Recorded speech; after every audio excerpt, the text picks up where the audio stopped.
Bonjour à tous. Nous voici pour ce 8e jour déjà du défi de Martin Latulippe dans 30 jours j'aurai. Et aujourd'hui, alors je sors de la douche, ça se voit, j'ai un peu la tête en vrac. Aujourd'hui j'avais envie de rebondir un petit peu sur ce que j'avais dit hier.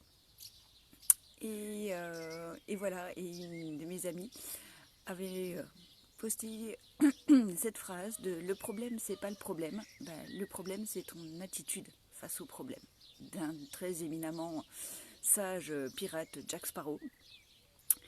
Et en fait elle est vraiment très intelligente cette phrase parce que moi elle m'a fait réfléchir et avec ce qui s'est passé hier, ça a vraiment résonné en moi en me disant finalement est-ce qu'il y a vraiment un problème ou est-ce que c'est moi qui crée le problème ou qui imagine. Alors, je ne vais pas faire donneuse de leçons, hein, c'est pas ça du tout. Je vais juste partager avec vous une réflexion. Euh, voilà, moi, hier, comme je vous expliquais, où finalement tout commençait à être un problème, et je suis vraiment restée dans une espèce d'état de constriction, de... Et je pense que la journée aurait pu continuer comme ça si j'étais restée dans cette attitude-là. Et j'ai décidé de lâcher. Et je me suis dit, je commence à le réaliser, parce que nombre de mes amis me l'avaient déjà dit avant, mais ça percutait pas. Finalement, oui, et si on avait le choix et si on avait le choix de décider comment on réagissait. Je vous ai parlé de cette histoire de vitrail la dernière fois aussi, pour savoir quelle palette du vitrail, quelle facette du vitrail on avait envie d'illuminer. Finalement, si on avait le choix de faire ça dans toutes les situations. Je vais vous prendre un autre exemple, c'est un exemple qu'on m'avait donné un jour.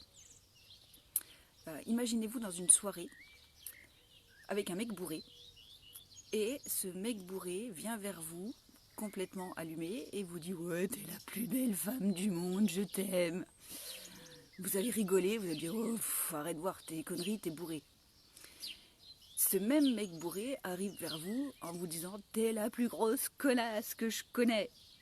Et là, ça va vous affecter. Enfin, en tout cas, moi, ça m'affecte.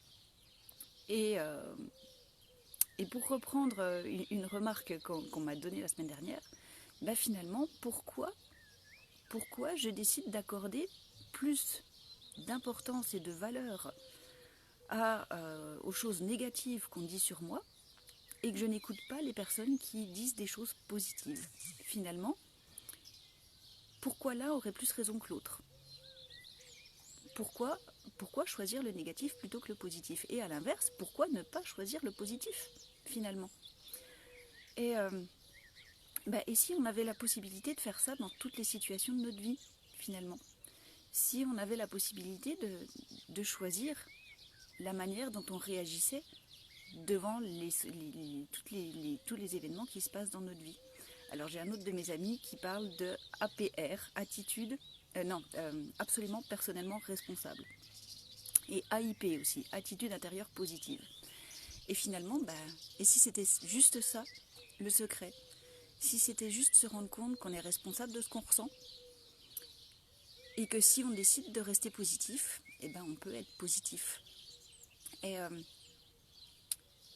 j'avais encore envie de vous partager quelque chose, mais voilà, je suis de nouveau dans l'émotion, donc du coup ça ne passe plus.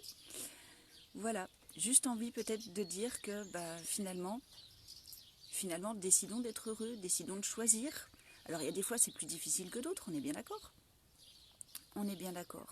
Mais c'est pareil, si vous avez vécu quelque chose de difficile, que vous êtes triste et que ça va pas, ou que vous avez le moral dans les chaussettes, et puis que vous avez des amis qui arrivent et qui vous font rire et que vous passez un bon moment, finalement, vous êtes exactement la même personne, seulement dans une situation, vous voyez le côté négatif et dans l'autre, vos amis vous permettaient de voir le côté positif.